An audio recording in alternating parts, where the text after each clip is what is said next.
Bienvenidos a esta nueva reunión de Derecho del Trabajo. Hoy continuaremos el tema Principios del Derecho del Trabajo, analizando el de estabilidad laboral, primacía de la realidad y razonabilidad.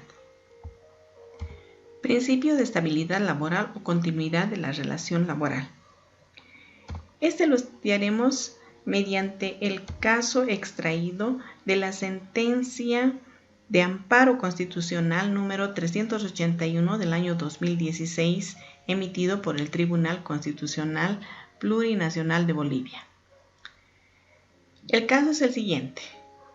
Una trabajadora del Gobierno Autónomo Municipal El Alto, mediante memorándums, es reasignada y transferida a distintas áreas y finalmente es objeto de despido injustificado en aplicación del artículo 16 de la Ley General del Trabajo, sin haber sido sometida previamente a proceso interno administrativo.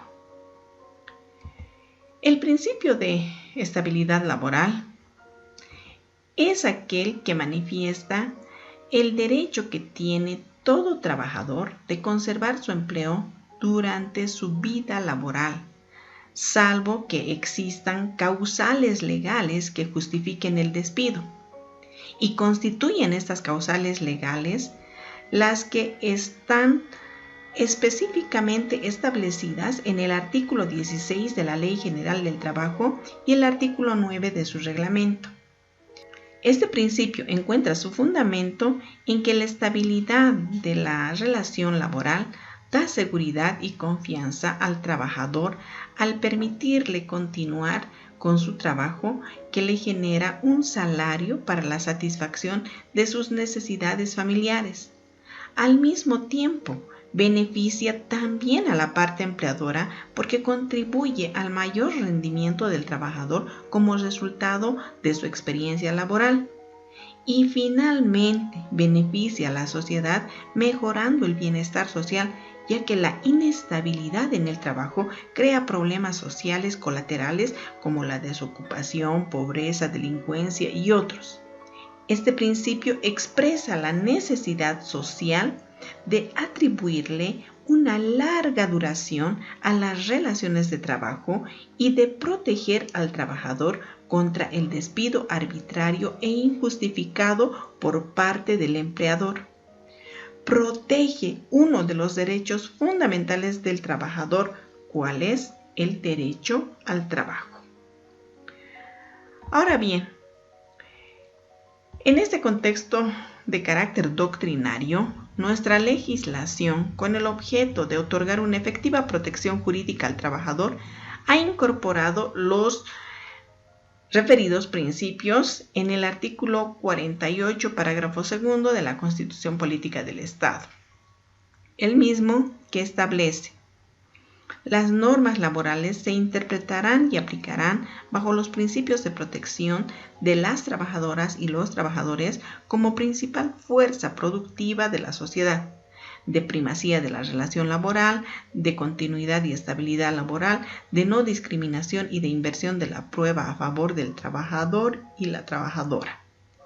En este sentido, el Decreto Supremo 28699 en su artículo 4 ratifica la vigencia plena de las relaciones laborales del principio protector, con sus reglas del indubio pro operario y de la condición más beneficiosa, así como los principios de continuidad o estabilidad de la relación laboral, de primacía de la realidad y de no discriminación. Por su parte, el artículo 11 del mismo decreto establece que se reconoce la estabilidad laboral a favor de todos los trabajadores asalariados de acuerdo a la naturaleza de la relación laboral, en los marcos, obviamente, que señala la Ley General del Trabajo. Sin embargo, frente a la existencia de despidos arbitrarios e injustificados, se implantó el Decreto Supremo 495 del 1 de mayo del 2010, que en su artículo único establece un procedimiento administrativo breve, otorgando facultades al Ministerio de Trabajo, Empleo y Previsión Social para determinar si el retiro aducido tiene o no justificativo, para que ante el despido injustificado proceda a la emisión de una conminatoria de reincorporación y finalmente, ante la resistencia del empleador a su observancia, recurrir a la jurisdicción constitucional, interponiendo un amparo constitucional en defensa de sus derechos laborales. Principio de primacía de la realidad. Este principio lo analizamos con el siguiente caso. Un abogado suscribe con Servicios de Aeropuertos Bolivianos SAPSA un contrato de índole civil bajo el denominativo de contrato de prestación de servicios profesionales como asesor jurídico. Los gastos de trámites y material de escritorio son dotados por su empleador. Recibe remuneración mensual y uniforme y además emite factura. Este empleado demanda pago por el monto de más de 1 millón de bolivianos por concepto de beneficios sociales.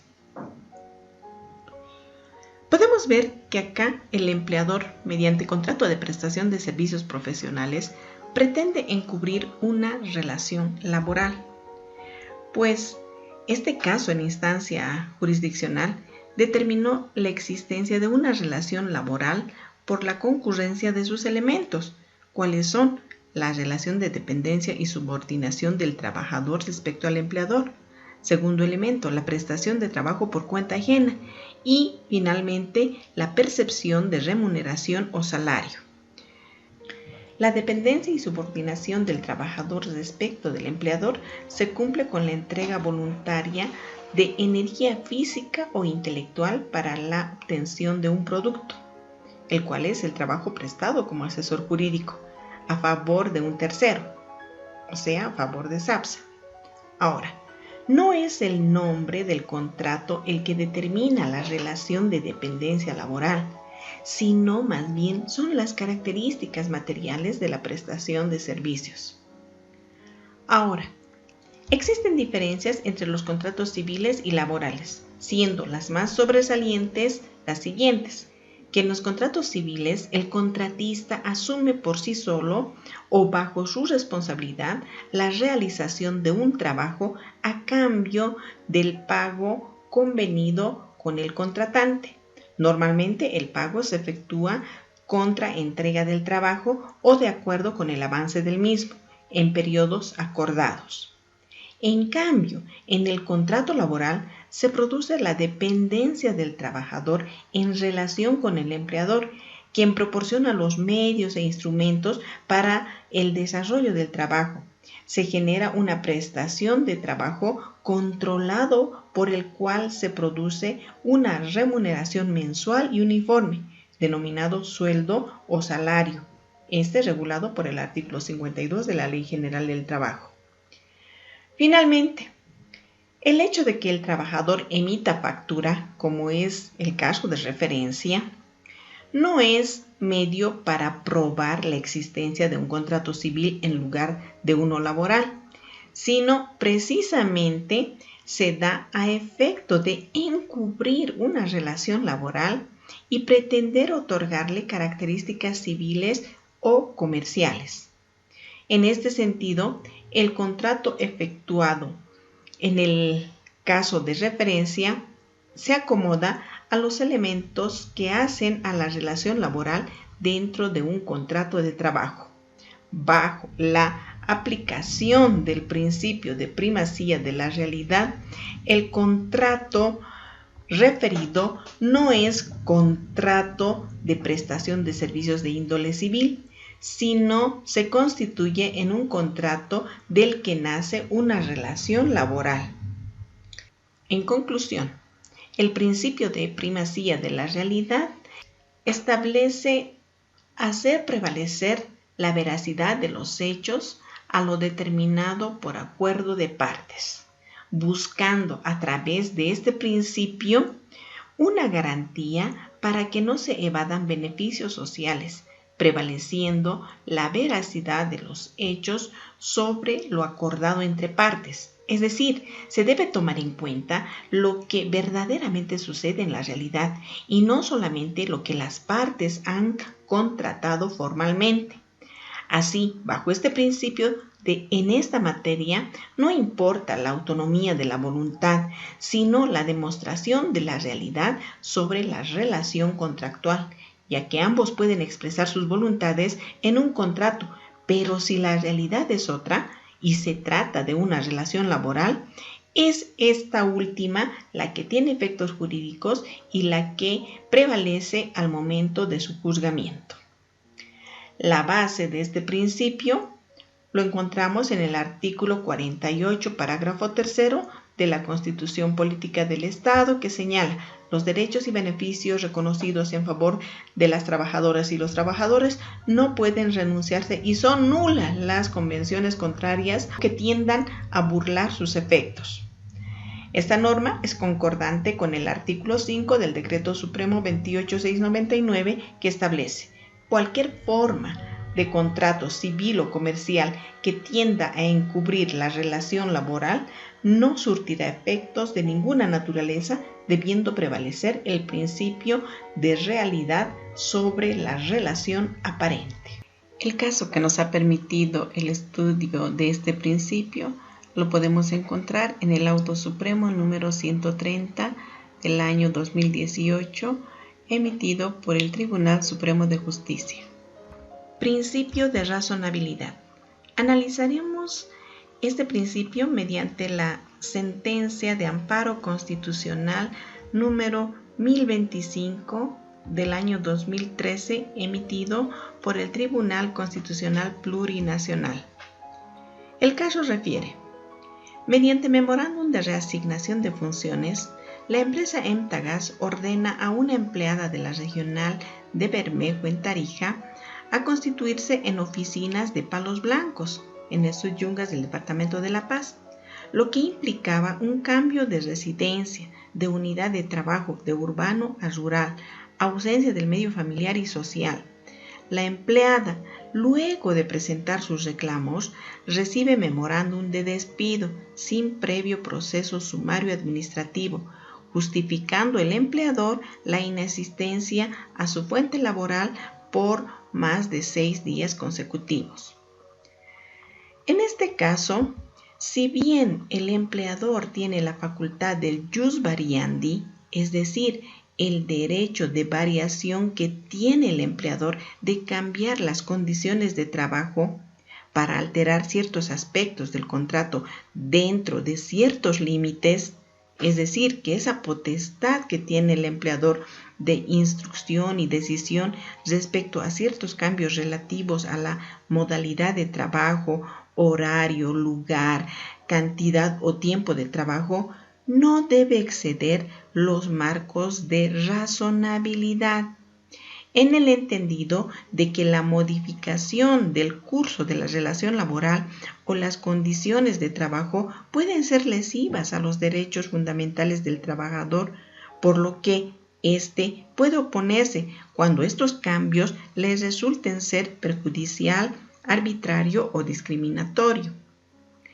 En lo concerniente a nuestro caso de referencia, el cambio de lugar y modo de prestación o trabajo es considerado arbitrario e irrazonable, porque, sin previo consentimiento de la trabajadora, el empleador de manera unilateral decidió su desplazamiento o cambio de modo de prestación para el que fue contratada, siendo así que la nueva asignación o nuevo destino le significaría mayores gastos para su subsistencia y disminución en sus ingresos. Implicaría también un cambio en el modo de vida de la trabajadora, quien tendría que erogar mayores gastos en su traslado y desplazamiento. Asimismo, el cambio significaría una disminución en las horas de descanso y distracción al que tienen derecho los trabajadores, y mucho más grave todavía, significaría disgregación familiar para el trabajador. Frente a estas situaciones, el ejercicio del jus variandi será considerado ilegal, arbitrario, caprichoso y lesivo a los derechos del trabajador o la trabajadora. Según lo indicado, el principio de razonabilidad constituye un estándar axiológico que asegura el respeto a los valores imperantes en un determinado régimen constitucional. Por eso, el tratadista argentino Linares, citado por Cossío, afirma que en axiología jurídica se habla de razonabilidad cuando se busca el fundamento de los valores específicos del plexo axiológico: solidaridad, cooperación, poder, paz, seguridad, orden, justicia, entre otros. Por lo tanto, el principio de razonabilidad consiste en la afirmación esencial de que el ser humano en sus relaciones laborales procede y debe proceder conforme a la razón. Todo el orden jurídico se estructura en torno a criterios de razón y justicia. En aplicación de este principio, una autoridad laboral considerará y resolverá un determinado caso puesto a su conocimiento, alejando circunstancias no razonables, inverosímiles o no creíbles. Hasta aquí vimos los principios del derecho laboral sustantivo. El artículo 3 del Código Procesal del Trabajo refiere que los procedimientos y trámites se basarán en los siguientes principios, de los que mencionaremos el de gratuidad, inmediación, principio de publicidad, impulso de oficio, principio de preclusión, lealtad procesal, proteccionismo, inversión de la prueba, concentración y libre apreciación de la prueba. Los mismos que estudiaremos en la parte correspondiente al procedimiento.